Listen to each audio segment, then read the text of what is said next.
Hey everybody, today we're going to be rebuilding the Yeah Racing 55mm damper here.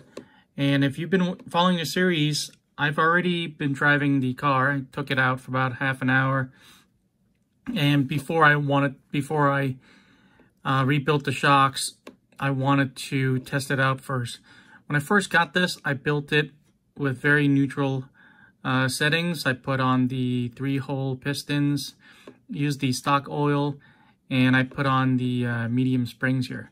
After driving it for a little bit, I want to change the oil to a 45 weight, and I want to change to a stiffer spring, and I also want to change to a 2-hole piston. So we're going to do that today. But first, when I first purchased this, I did record a unboxing video and I want to show you guys that first. Hey everybody, I have something a little bit different for you today. Today I'm going to unbox the Yeah Racing shock gear for a 1/10 scale touring car. I got this for my TT-02 that I plan on racing, and I took a look at those shocks and didn't look very tunable. So I went out and looked for something that I know has a good reputation and that I know will work well. And my search led me to this. And this was $26, $27 in Amazon, free shipping. There are different colors. There's orange, blue, I believe there was like a purple magenta color. So you can get the ones that match your other aluminum parts. So let's take a look. So here are the features. CNC machine, titanium coated damper shafts, anti-leak O-ring, just usual stuff, unique piston design, and that's on the other side I'll show you. Rebound core system, aluminum damper cylinder, easy to refill damper, I'll be the judge of that, and simple installation. And this is the rebound core system. So their pistons, the openings are a cone shape, a V shape, so it allows for faster compression, which is interesting. And we'll find out what the rest of it is about. Let's go ahead and open it and see what's inside. First thing I pull out here is the shock oil, and it's a 300 weight shock oil. Alright, let's see, these are the aluminum shock bodies, and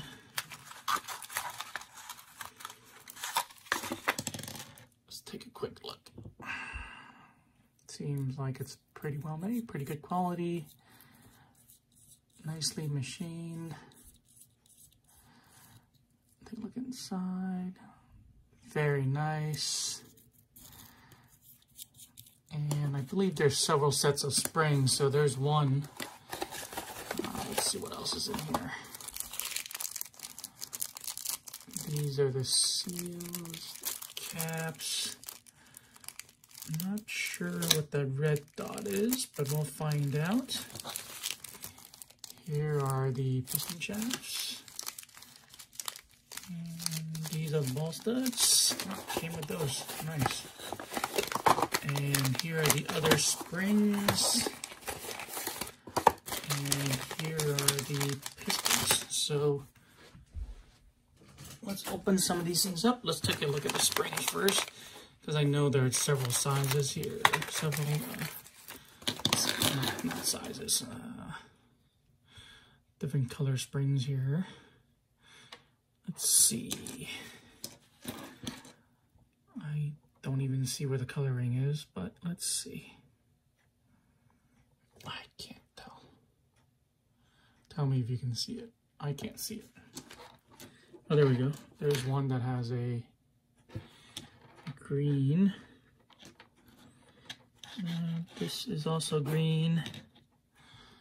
That one is yellow. These two are yellow. These two are green. That's another green. That's a different size. Looks like those are the same.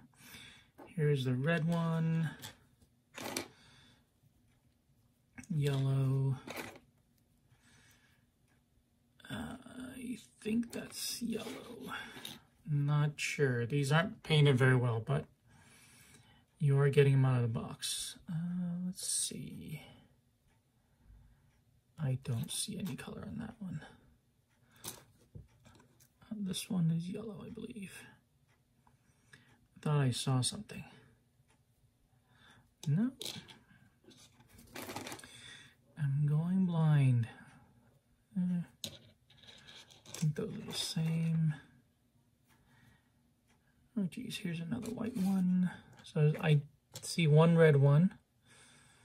And what came in the box? Let's see what came in this one. The one that was in the box on the shocks itself was red. So that makes sense. So let me grab all the red ones. Let's see. So I'm going to take a guess and say that is, no, that's a yellow. Those are red. Oh geez, they're all chipped off. All right, that's a red. So these four are red. There's no colors on this one. So how many sets came in the box? So we got 4 sets of springs and an extra one. Interesting. 4, 4, 4, 4, and an extra spring. Let's take a look at, here's the other ones. Here are the other spring. So anyway, there's quite a few springs. 1, 2, 3, 4, 5. I'm sure there's another one here. You get 5 sets of springs. No. And let's take a look at the pistons. And the pistons, I believe there's quite a few variations. Let's see. I see the 4 holes right here. The 4-hole piston is right there. This is a 3-hole. Focus. Put those in frame. Another 3-hole. This is 2. And here's another 4. And I believe, and those are just the other parts. Wow. This is quite an extensive collection of parts for one little box. And I am sure these are going to be very, very tunable, both from the springs to the piston, and also there's different adjustments you can make. I'm looking forward to putting these together and putting them on the TT-02. And I'm sure they're going to be a lot of fun tuning. And I will do another follow-up video when I have these mounted on the car and hopefully get some running video as well. Thanks for watching. I hope that wasn't too confusing with all these springs here. I hope I find it. Here it is. No, that's not it. I'm missing a spring. I'm going to contact Yeah Racing and let them know I'm missing a spring. Thanks for watching. Hit like and subscribe. Thanks. Bye. All right, now that you know what came in the box, I'm going to go ahead and start disassembling this. All I have today is a place to catch the shock fluid. I do have the shock pliers here, and I have this nifty little rod end wrench here that I got off of a 3 Racing kit. So that's all I'm going to need. First thing I'm going to do is pull back the spring along with the shock end and just push that out. This is always a little bit tricky. Oh, there you go. Okay. I think I'm going to go ahead and twist this off and pour out all of the shock fluid first before I do anything else. Should I take off I screw off the top here carefully I took the took everything with it. Just gonna let that drain out a bit.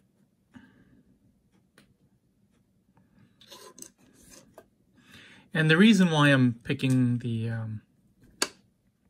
setting that I'm going to is because I talked to the track owner. I asked them, because what I have outside my house and what the track is are a little bit different.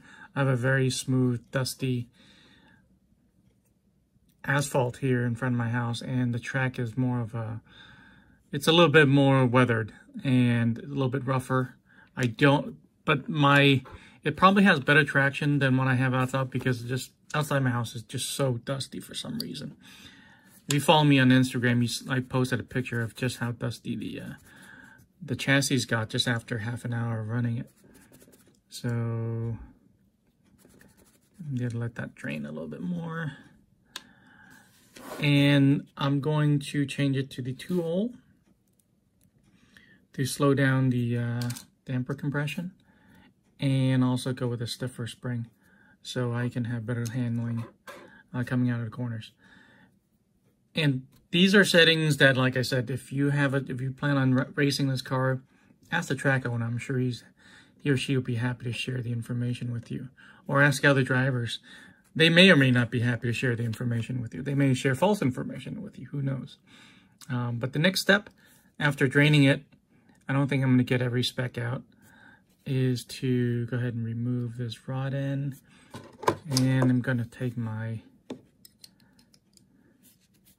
If you don't have this, if you're a serious RC enthusiast, you're going to need to buy this wrench. And I'm going to use the...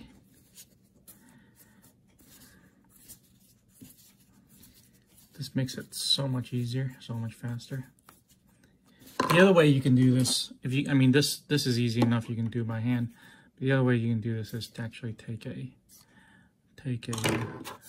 hex driver and use that as leverage as well. But since I have this little gadget here, I'm going to use it instead. All right, took that off, and I'm going to push it all the way through. And I don't know if I mentioned this, but I'm only going to rebuild the front because I only need the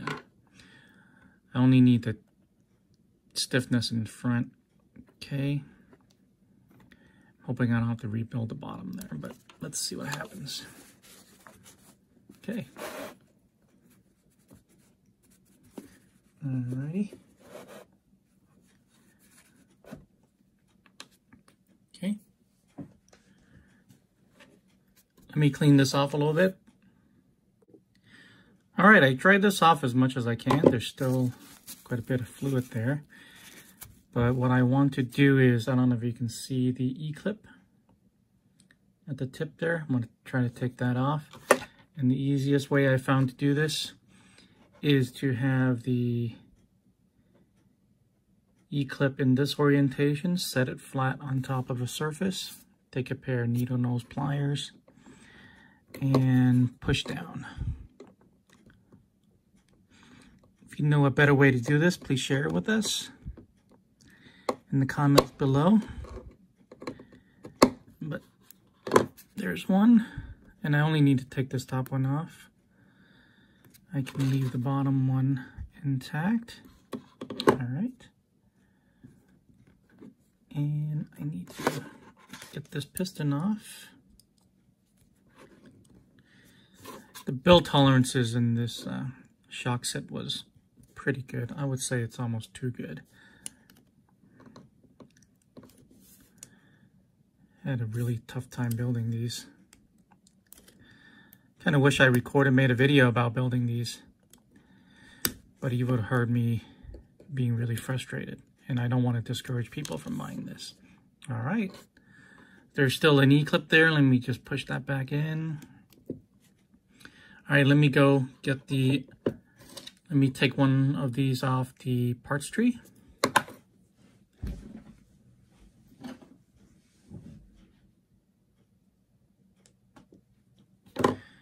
And I am using the V version of the, you can see that V there. I'm using the V version of the 2-hole piston. And that's one of the features of this shock gear set for a better absorption. So you want the smaller side to be on the bottom. And I believe this is the smaller side of the 2 holes. This is slightly larger. So I want to make sure this side is facing down.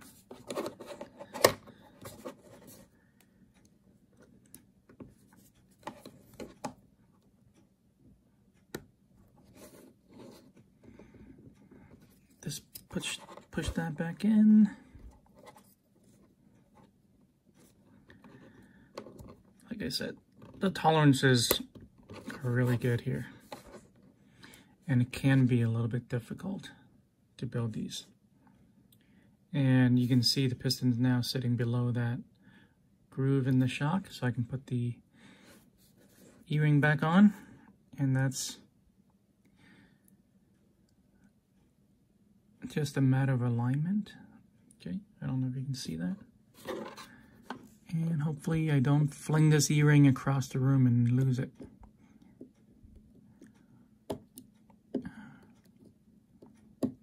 All right. Simple as that. I think everything on the bottom of the shock is still intact. Alrighty.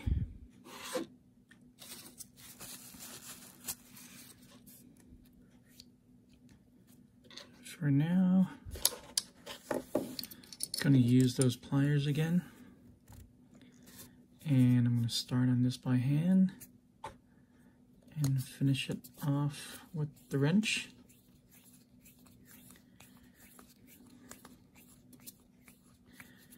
I believe ProTech makes one of these as well. I saw it on A-Main, and actually one of their videos.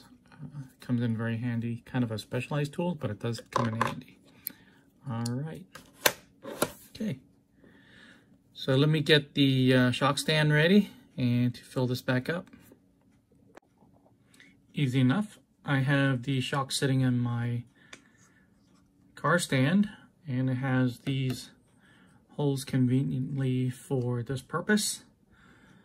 And I'm going to be putting in the 45 weight shock oil.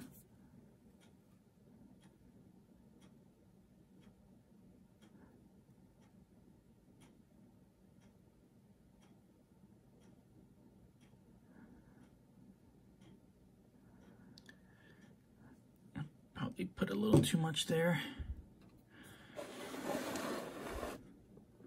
All right, I'm going to give it 2 slow pumps to activate the bubbles. That's 1. That's 2.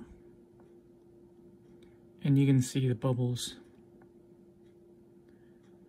kind of coming to the surface. So I'm going to set that down. If you have a vacuum, this would be the time to use it. I don't, so I'm going to let that sit for about 20 minutes. So let the air bubbles all escape, then I'm going to put it back together. Be right back. All right, I'm back. It's been half an hour. I dabbed a little bit of the shock fluid off so that it doesn't overflow. This set doesn't have a bleeder hole, so it'll just spill out, get all over the place. So first thing I'm going to put on is the seal, and then the bushing. All right. The shock head and the cap.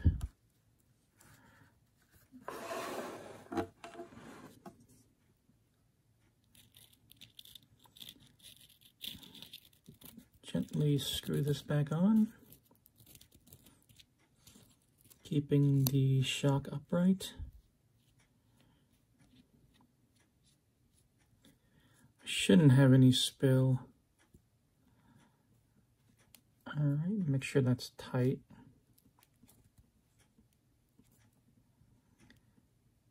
Alrighty.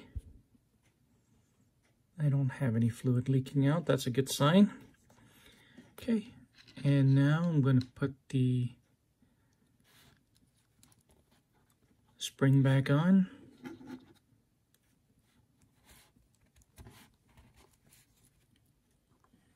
And put the spring cup back in. And that's it. Now I have a newly tuned, rebuilt shock or damper. And that's how you do it. Simple enough. So if you like this video, you have any comments, and I'm sure there's going to be better videos on how to do this on YouTube, please share below in the comments. Please hit the like and subscribe button, and I'll see you guys in the next one.